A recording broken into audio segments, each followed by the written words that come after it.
오늘 우리가 읽기에는 이 아합이라는 이스라엘의 왕은 이스라엘 역사상 가장 넓은 영토와 또 가장 부강한 나라를 만들었던 왕이 북왕국 이스라엘의 아합이라는 왕입니다. 이 아합이 경제적으로 정치적으로 안정을 누리게 되고 또 백성들의 삶이 평안해지는 그런 일들이 일어나게 됩니다. 그렇지만 한편으로 그들의 삶에 부강해지고 정치적으로 안정감을 얻게 되고 또 경제적으로 나라가 성장하게 되지만 반대로 그 땅 속에 드리운 어둠은 더 강력하게 들이오게 됩니다.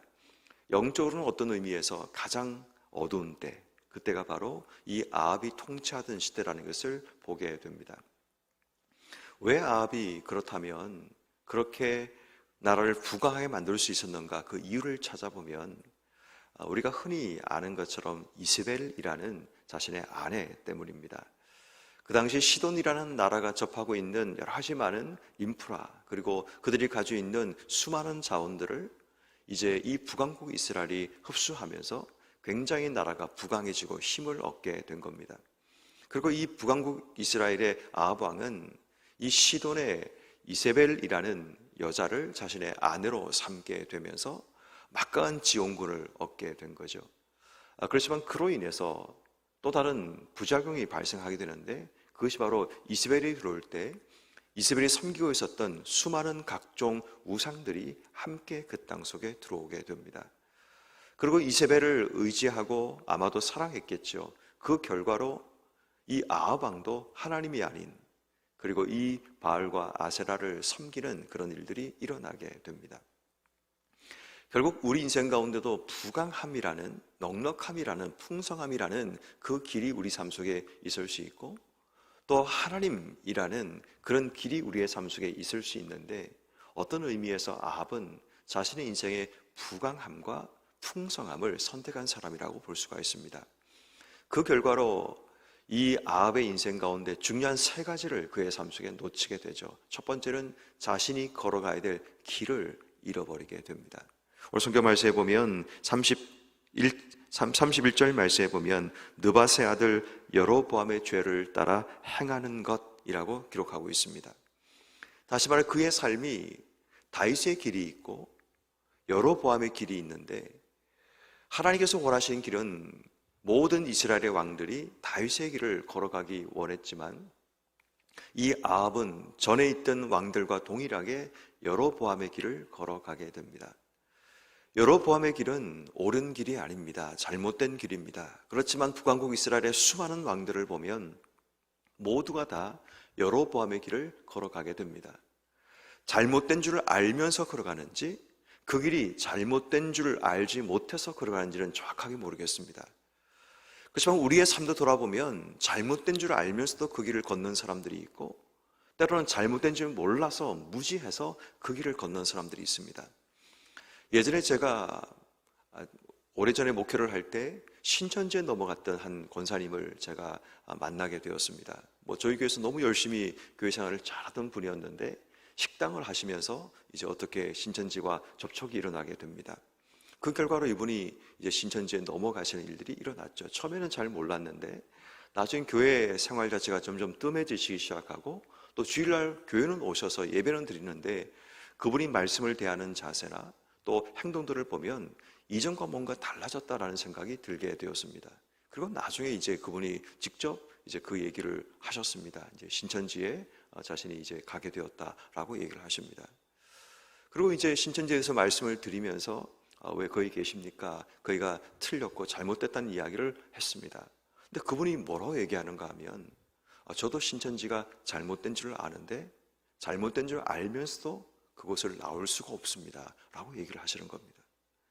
이미 그의 머릿속에 짜맞춰진 그런 기본적인 교리들이 딱 맞춰져 있으니까 기성교회에 와서 하나님 말씀을 들으면 그 말씀이 들어오지 않는다는 겁니다. 딱 그 틀 안에서만 모든 사고와 생각들이 집중되기 때문에 도저히 하나님 말씀이 들려지지 않아서 더 이상은 안 되겠다고 얘기를 하시더라고요. 그렇지만 그분을 향해서 기도하고 또 방법을 찾아서 결국은 그 교리를 깨트리고 다시 돌아오는 그런 일들이 일어나기는 했습니다만은, 저는 그때 처음 느꼈습니다. 잘못된 줄 알면서도 이 길을 벗어날 수 없다라는 그 말에 이게 정말 무소음이구나라는 것을 알게 되었습니다. 우리의 삶을 살다 보면 잘못된 줄 몰라서 그 길 위에 있는 사람도 있지만 잘못된 줄 알면서 내 스스로가 그것을 벗어날 수 없어서 그 자리에 서 있는 사람들이 있다라는 거죠. 여러분, 우리의 삶도 돌아보면 모든 것이 다 내가 몰라서 잘못된 길에 서 있는 것이 아니라 잘못된 줄 알면서 그 길이 내게 유익하고 이익이 주어지고 내가 놓을 수 없는 그런 짜릿함이 그 속에 있다 보니까 많은 사람들이 틀린 줄 알면서 잘못된 줄 알면서 그 길 위에 서는 겁니다. 어쩌면 오늘 성경에 나오는 이 아합이라는 사람도 여로보암의 길 위에 선다는 것이 자신의 삶 속에 주어지는 하나님과의 관계에 문제가 있다는 사실을 알았을 수도 있습니다. 그런데 문제는 그것을 놓치고 싶지 않는 거죠. 우리가 서 있는 길이라는 것이 그런 겁니다. 잘못된 줄 알지만 이 길로 가다 보면 언젠가 맞닿는 곳이 있겠지. 이 길로 가다 보면 언젠가 우리의 삶에도 하나님께로 나가는 길이 주어질 수 있겠지라는 그런 막연한 착각, 막연한 오해가 결국 우리의 삶에 잘못된 길 위에 들어서게 되죠. 특히 요즘 같은 시대는 내비게이션이 길을 알려주다 보니까 그냥 길을 잘못 가도 언젠가는 다른 길을 알려주겠지라는 그런 생각을 가지게 된다는 것입니다. 그러므로 우리가 오늘 기억해야 될 중요한 한 가지는 이 아합의 삶에 번성함과 부유함은 있었지만 그가 잃어버린 첫 번째는 길을 잃어버리고 있다는 사실을 보게 되죠. 두 번째, 이 아합이 잃어버린 두 번째는 그의 인생의 주인을 잃어버리게 됩니다. 그러니까 자신의 풍성함과 부유함과 강력함을 추구하다 보니까 자기 인생 가운데 주인이 바뀌어버린 일이 일어나게 되죠. 오늘 성경 말씀에 보면 31절 말씀에 엣바알을 딸 이스벨을 아내로 삼고 가서 바알을 섬겨 예배하고 라고 얘기합니다. 하나님을 섬겨야 될 이스라엘의 모든 나라들이 하나님이 아닌 바알을 섬기고 예배하는 일을 하게 되고 32절 말씀에 심지어는 사마리아에 건축한 바알의 신전 안에 바알을 위하여 제단을 쌓았다라고 얘기합니다. 심지어는 33절 말씀에 또 아스라상을 만들었다라고 얘기합니다. 다시 말해 그 인생의 주인이 누군가를 잃어버린 겁니다. 우상들 앞에 엎드려 절을 하고 그를 위해서 제단을 만들고 신상을 만들면서도 전혀 죄책감을 느끼지 못할 만큼 그의 마음속에 진정한 주인이 무너져 버리는 그런 일들이 일어나게 됩니다. 그 결과로 33절 뒷부분에 그 이전에 이스라엘의 모든 왕보다 심히 이스라엘 하나님 여호와를 노하게 하시더라. 하나님을 노하게 하는 행동을 하고 있음에도 불구하고 그의 마음속에 죄책감이나 문제의식을 느끼지 못하고 있다는 겁니다. 여러분, 우리의 삶이 이 주인을 잃어버리면 내 인생에 누가 주인인가를 알지 못하면 이게 원칙이죠. 삶의 원칙이고 방향입니다. 그런데 내 인생의 주인을 잃어버리게 되면 삶의 원칙이 무너지고 삶의 방향이 무너지게 됩니다. 다시 말해 우리 인생이 주인이 사라지게 되면 내가 주인이 되거나 내 삶에 또 다른 주인이 생겨나게 되면 그 주인을 위해서 예배하게 되고 주인을 위해서 뭔가를 하게 되고 주인을 위해서 제단을 쌓는 그런 일들이 일어나게 되는 겁니다. 이게 정말 무서운 것은 이 주인이 원하는 것에 따라 우리의 삶이 점점 확대되어 갈 수 있다는 거죠. 내가 내 인생의 주인 되는 순간 내가 원하는 것, 내가 갈망하는 것, 내가 욕구하는 것들을 따라서 인생의 삶을 살아갑니다. 근데 처음에는 이 정도였다면 점점 시간이 지나면 이 정도를 넘어 점점 확대되고 넓어지는 그런 일들이 일어나면서 결국은 내가 주인 되어 시켰던 모든 일들이 꼬리에 꼬리를 물고 하나하나씩 뭔가를 만들어 가게 됩니다.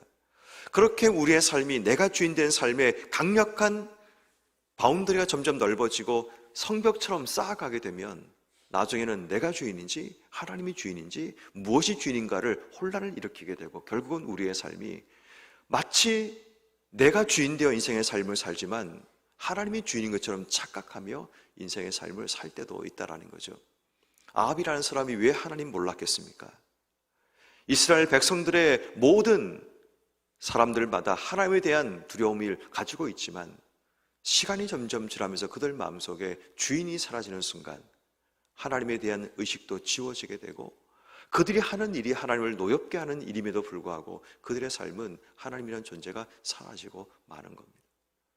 그래서 우리가 여러분 기억하고 두려워해야 될 게 뭐냐 하면 내 삶의 주인이 누구인가를 기억하지 않고 살게 되면 나도 모르는 사이에 점점 하나님이 아닌 다른 것들을 내 인생의 주인으로 섬기고 인생의 삶을 살아가게 되죠. 성경 그것이 우리 인생의 우상이라고 얘기합니다. 바알과 아세라라는 특별한 우상들이 내 삶 속에 세워진 것이 아니라 하나님보다 내가 더 중요하게 여기고 하나님보다 내가 더 사랑하는 것, 그것이 우상이라고 많은 학자들은 우리에게 소개하고 있습니다. 여러분, 삶의 우상은 무엇입니까? 하나님보다 더 사랑하고 하나님보다 내가 더 귀하게 여기고 하나님보다 더 중요한 가치로 여기고 있는 바로 그것이 무엇인가라는 겁니다. 결국 내 인생의 주인을 위해서 우리는 늘 예배하고 뭔가를 만들고 뭔가 시간을 투자하고 뭔가 열정을 쏟아내고 있다는 겁니다. 일주일에 1시간 하나님께 예배하는 시간, 그 시간이 하나님 주인 되는 거 아닙니다. 여러분 삶의 많은 영역에 내 삶을 투자하고 내 삶에 함께하는 바로 거기에 여러분들이 섬기는 주인이 있다는 것을 기억해야 됩니다. 결국 오늘 성경에 나오는 이 아합의 문제점은 뭐냐면 주인을 잃어버린 겁니다. 내가 내 인생에 누가 내 인생의 주인가를 알지 못하다 보니까 잘못된 주인을 섬기고 그것을 통해 내 인생의 복을 얻기 원하는 착각 속의 인생의 삶을 살아가게 되는 겁니다. 세 번째, 오늘 성경 말씀에 나오는 이 아합이 잃어버린 세 번째는 하나님 말씀을 잃어버리게 됩니다. 34절 이하의 말씀에 보면 그 시대에 베델 사람 히엘이 여리고를 건축했다라고 얘기합니다. 그랬더니 결과로 터를 쌓을 때에 맏아들 아비람을 잃었고 성문을 세울 때에 막내 아들 스굽을 잃었으니 여호수아를 통하여 하신 말씀과 같이 되었더라. 이스라엘 백성들이 가나안 정복을 할 때 여호수아서 6장 26절에 보면 하나님께서 여리고성을 완전히 부서뜨리고 무너뜨리시면서 하신 말씀이 있습니다. 다시는 여리고성을 건축하지 말라고 하셨습니다. 그리고 지금 나오는 말씀, 동일한 말씀을 하십니다. 너희가 이것을 건축하기 시작하면 터를 세울 때에 맏아들을 잃을 것이고 그리고 거기에 문을 세울 때에 막내 아들을 잃는다는 그 말씀대로 그대로 된 겁니다. 근데 여러분 생각해 보십시오. 여리고라는 무너진 성을 건축하는 일이 왕이 허락하지 않고 누가 이 일을 할 수 있겠습니까? 근데 왕이 왜 이 일을 허락했을까요? 아까도 말씀드린 것처럼 눈앞에 보이는 부유함과 풍성함의 이익을 위한 거죠. 무너진 한 성을, 한 나라를 건축하게 되면 경제적으로 수많은 이익들을 얻게 되고 또 백성들의 삶을 풍족하게 살게 만들겠다는 생각들이 있지 않겠습니까? 하나님의 말씀이 시간이 점점 지나면서 점점 그 말씀에 대한 기억들이 희박해지고 있으면서 결국 눈에 보이는 부유함과 풍성함과 이익들을 따지다 보니까 결국은 하나님 말씀을 잃어버리고 결국은 자신이 원했던 이익을 추구하며 나아가게 되는 거죠. 그 결과로 하나님 말씀대로 되어지는 그런 일들이 일어나게 됩니다. 하나님께서 이 말씀을 하신 이유는 여리고를 상징적으로 기억해라, 하나님께서 이기게 하신 그 사건을 기억해라 라는 그 의미였지만 하나님 말씀을 기억하지 못하고 살던 이스라엘 백성들, 특히 이 아합과 백성들은 결국 그 말씀을 무시하고 눈앞에 보이는 이익을 쫓아 걸어가게 되는 겁니다. 성도 여러분, 우리 인생에도 잃어버리고 사는 것이 있을 수 있습니다. 때로는 내 인생에 하나님 말씀을 잃어버리고 살기도 하고 내 인생에 누가 인생의 주인인가도 잃어버리고 살기도 하고 내가 지금 걸어가야 될 인생의 길도 잃어버리며 살아갈 수 있습니다. 오늘 이 새벽에 우리가 하나님 앞에 기도할 때 내가 무엇을 잃어버리고 살고 있는가를 한번 잘 생각해 보면 좋겠습니다. 말씀의 결론입니다. 오늘 우리가 세 가지를 기억하며 살면 좋겠습니다.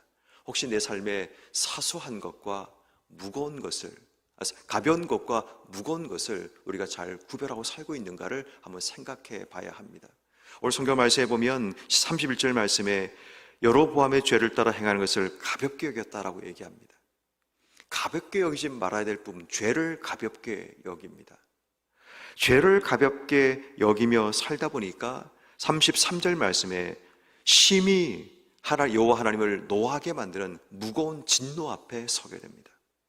우리 인생이 가볍게 여기는 것이 하나님의 무거운 것을 마주하게 된다는 사실을 기억해야 됩니다. 두 번째는 내가 얻는 것이 있으면 잃는 것이 있다는 사실도 기억해야 됩니다.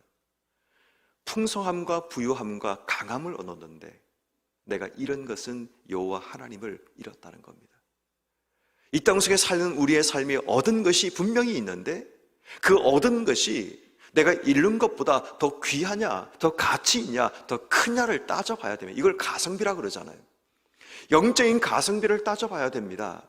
지금 내가 얻고 있는 것이 눈앞에 보기에는 유익한 것처럼 보이고 정말 큰 것처럼 보이지만 더 크고 더 중요한 것을 잃을 수 있다는 사실을 기억해야 된다는 겁니다. 세 번째는 사소하게 여기다가 무거운 것을 잃는다는 것을 기억해야 됩니다. 하나님 말씀을 사소하게 여겼더니 가장 우리 인생에 무거운 생명을 잃게 됩니다.